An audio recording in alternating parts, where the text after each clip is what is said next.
Welcome to my channel. ఈరోజు నేను మీకు ఈ వీడియోలో వినాయక చవితి స్పెషల్ తాలికల పాయసం ఎలా చేయాలో చూపిస్తాను. ఈ తాలికల పాయసాన్ని ఎంతో ఈజీగా చేసుకోవచ్చు. మరి ఆలస్యం లేకుండా ఎంతో రుచికరమైన ఈ తాలికల పాయసాన్ని ఎలా చేసుకోవాలో చూసేద్దామా? దీనికోసం ముందుగా ఒక గిన్నెలోకి 1 కప్పు గోధుమ పిండిని తీసుకోవాలి. ఇందులోకి చిటికెడు సాల్ట్, 2 టేబుల్ స్పూన్ బియ్యపు పిండి, 1 టేబుల్ స్పూన్ నెయ్యి వేసి మొత్తం అంతా పొడి పొడిలా అయ్యే వరకు కలపాలి. ఇప్పుడు ఇందులోకి కొన్ని వాటర్ని వేస్తూ చపాతీ పిండిలా అయ్యే వరకు కలుపుకోవాలి.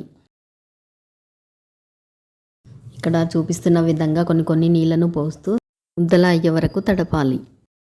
ఇలా ముద్దలా అయ్యాక స్మూత్గా రోల్ చేసుకోవాలి.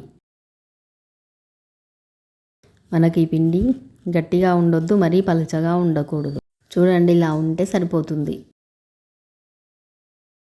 ఇప్పుడు ఈ పిండిని తాలికల్లా చేసుకోవడం కోసం కొంచెంగా తీసుకొని ఇక్కడ చూపిస్తున్న విధంగా సన్నగా పొడువుగా చేతి మీద చేసుకోవాలి.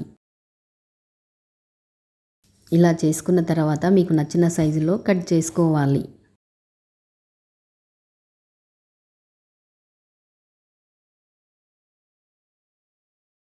అలాగే మిగతా పిండిని కొంచెంగా తీసుకొని ముందు చూపించిన విధంగా తాలికల్లా చేసుకోవాలి.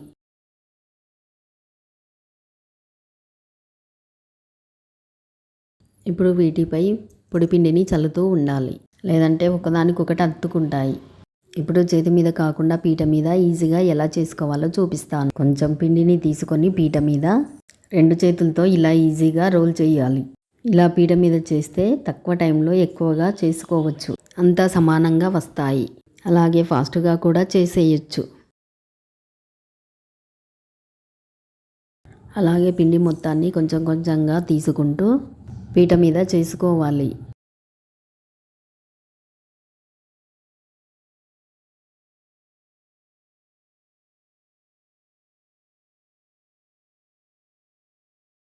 ఇలా మొత్తం అంతా తాలికల్లా చేసుకోవాలి. చూడండి, పొడి పిండి వేసుకోవడం వల్ల దేనికది సపరేట్గా ఉంటాయి. ఇప్పుడు ఒక గిన్నెలోకి 2 కప్పుల పాలని తీసుకోవాలి. ఇప్పుడు దీన్ని స్టవ్ పై పెట్టి మరగనివ్వాలి. చూడండి, మరుగుతున్నాయి కదా, తీసి పక్కన పెట్టాలి. అదే స్టవ్ పై పాన్ పెట్టి 2 టేబుల్ స్పూన్ నెయ్యి వేసి నెయ్యి కరిగి వేడయ్యాక ఇందులోకి సన్నగా కట్ చేసిన కొబ్బరి ముక్కల్ని వేసి వేయించాలి.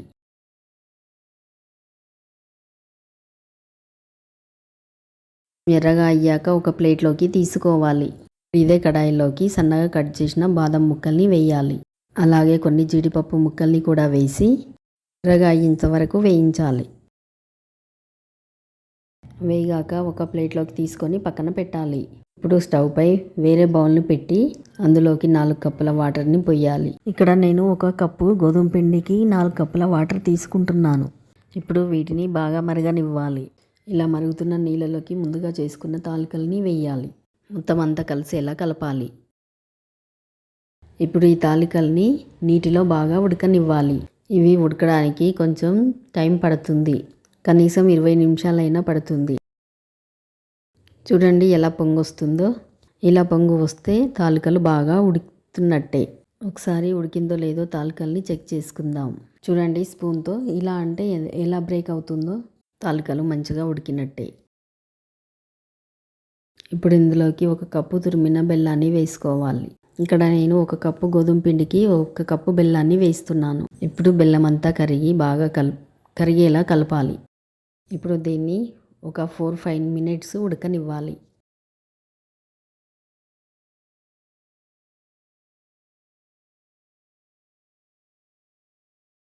ఇది మీకు చిక్కగా అయినట్టు అనిపిస్తే కొన్ని వేడి నీళ్ళను వేసుకోవచ్చు. కొన్ని వేడి నీళ్ళను వేసి కలపాలి. ఇప్పుడు వీటిని కలిపి 2-3 మినిట్స్ ఉడకనివ్వాలి.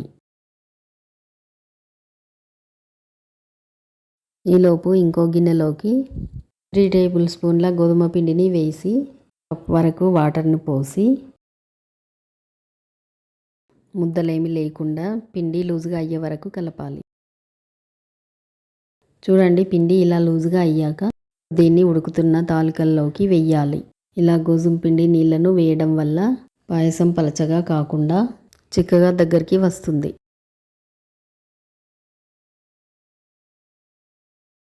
చూడండి ఇలా దగ్గరికి వచ్చాక ఇప్పుడు ఇందులోకి ముందుగా వేయించుకున్న కొబ్బరి ముక్కల్ని డ్రై ఫ్రూట్స్ని వేయాలి.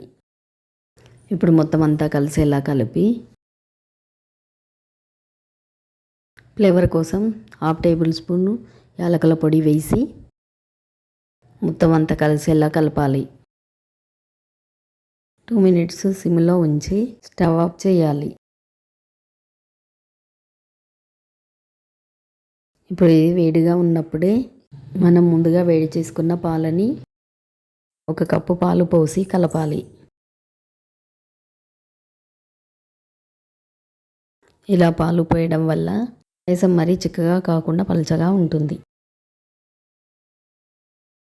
అంతే, తాలికల పాయసం రెడీ అయినట్టే. ఈ పాయసాన్ని గోధుమ పిండితో కాకుండా బియ్య పిండితో కూడా చేసుకోవచ్చు. చూసారు కదా ఈ పాయసాన్ని ఎంత ఈజీగా తయారు చేసుకోవచ్చో. మరి మీరు కూడా ఈ స్పెషల్ పాయసాన్ని తయారు చేసుకొని ఎలా వచ్చిందో కామెంట్ చేయండి. ఈ వీడియో చూసిన వాళ్ళందరూ లైక్ చేయడం మర్చిపోకండి. మీకు ఈ వీడియో నచ్చినట్టయితే మీ ఫ్రెండ్స్ అండ్ ఫ్యామిలీ మెంబర్స్కి షేర్ చేయండి.